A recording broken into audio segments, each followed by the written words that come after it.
3, 2, 1. Salam sejahtera untuk kita semua. Terima kasih untuk kesempatan yang telah diberikan kepada saya. Perkenalkan, nama saya Delvita Muri Katrin dengan NIRM 102020739.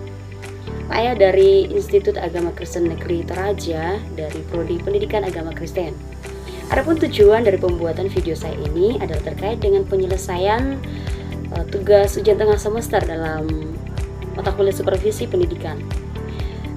Baiklah, mari kita akan simak bersama materi yang akan kita bahas kali ini mengenai masalah pendidikan yang terjadi di Indonesia dan bagaimana cara supervisi dalam mengatasinya. Masalah pendidikan di Indonesia tentu banyak sekali dapat kita jumpai. Namun yang menjadi pembahasan saya kali ini, salah satunya yang menjadi masalah pendidikan di Indonesia adalah kurangnya kualitas, fasilitas, dan infrastruktur pendidikan di Indonesia.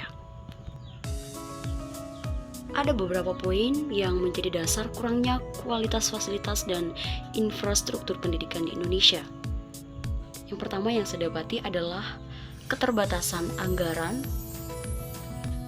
kemudian kondisi geografis dan regional, adanya korupsi dan tata kelola yang buruk, juga kurangnya perhatian pada pendidikan, bahkan kurangnya perencanaan dan manajemen yang tepat, dan yang terakhir adalah kurangnya keterlibatan masyarakat.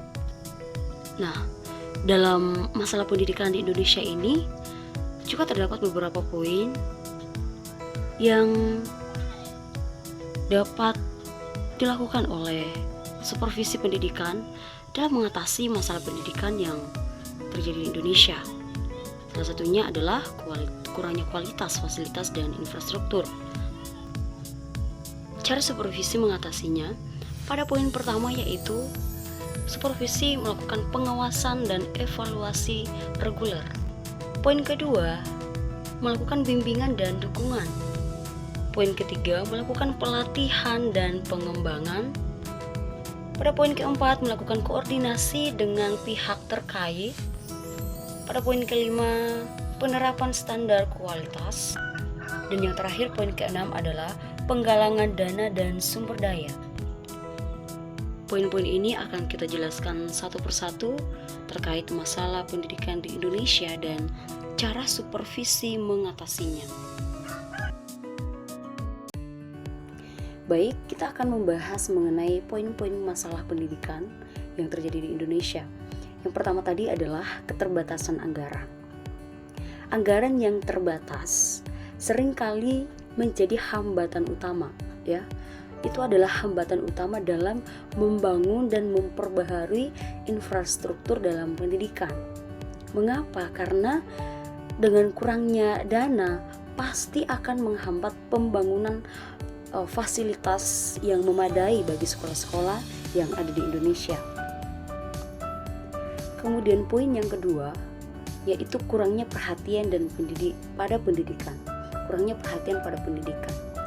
Terkadang prioritas pemerintah dan masyarakat terhadap sektor pendidikan ini tidak sebanding dengan bidang yang lain. Itu dapat kita jumpai di Indonesia ini, dan itulah yang menyebabkan alokasi sumber dana yang kurang memadai bagi pendidikan ini. Ya, poin ketiga yaitu kondisi geografis dan regional atau mencakup wilayah dan tempat. Seperti yang kita ketahui bersama bahwa wilayah Indonesia yang luas ini itu terdiri dari berbagai pulau. Nah, ini yang sering membuat akses terhadap fasilitas pendidikan juga menjadi sulit, terutama di daerah terpencil yang sulit untuk dijangkau. Kemudian pada poin keempat tadi, yaitu kurangnya perencanaan dan manajemen yang tepat. Pada saat kegagalan perencanaan yang baik dan manajemen yang efisien, maka itu dapat pasti mempengaruhi pembangunan infrastruktur pendidikan yang optimal. Kemudian poin kelima tadi yaitu korupsi dan tata kelola yang buruk. Jika terdapat praktik korupsi, Jika terdapat praktik korupsi dalam penggunaan anggaran pendidikan, maka itulah yang dapat menghambat pembangunan infrastruktur yang berkualitas. Dan kemudian pada poin terakhir tadi, yaitu mengenai kurangnya keterlibatan masyarakat. Hal ini juga merupakan salah satu hal yang paling penting di dalam masalah pendidikan di Indonesia ini. Karena jika keterlibatan yang rendah dari masyarakat di dalam mendukung dan memelihara fasilitas pendidikan, maka hal itu dapat mempengaruhi kualitas infrastruktur. Ya, dengan adanya masalah pendidikan yang terjadi di Indonesia ini, kemudian pertanyaannya, bagaimana cara supervisi dalam mengatasi masalah tersebut? Ya, perlu kita ketahui terlebih dahulu, seperti yang telah kita pelajari dalam pembahasan materi kelas supervisi kita, bahwa terdapat beberapa clue yang menjadi pokok pentingnya supervisi. Yang pertama yaitu meninjau, kemudian yang kedua menerapkan, kemudian yang ketiga itu mengembangkan, dan yang keempat itu mengevaluasi kembali, kemudian yang kelima, clue yang kelima adalah memperbaiki. Nah, dalam hal ini supervisi ini sangat penting dan sangat diperlukan untuk memberikan peran di dalam mengatasi permasalahan yang terjadi ini terkait dengan kurangnya fasilitas dan infrastruktur pendidikan di Indonesia. Di sini saya mendapati 6 cara supervisi dalam mengatasi masalah tersebut. Poin yang pertama tadi yaitu supervisi ini melakukan pengawasan dan evaluasi reguler. Artinya bahwa supervisi ini melakukan pengawasan yang teratur, untuk memantau kondisi fasilitas pendidikan, kemudian mengevaluasi kekurangan, dan juga merencanakan perbaikan yang diperlukan. Kemudian poin yang kedua adalah memberikan bimbingan dan dukungan.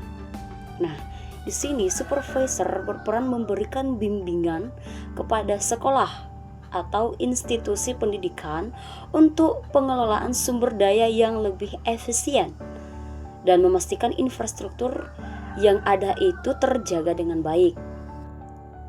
Poin yang ketiga adalah memberi pelatihan dan pengembangan. Nah, di sini para supervisor ini berperan memberikan pelatihan kepada staf pendidikan dan tenaga pengajar mengenai pemeliharaan, mengenai manajemen fasilitas, bahkan penggunaan sumber daya dengan optimal. Peran supervisi yang keempat adalah koordinasi dengan pihak terkait.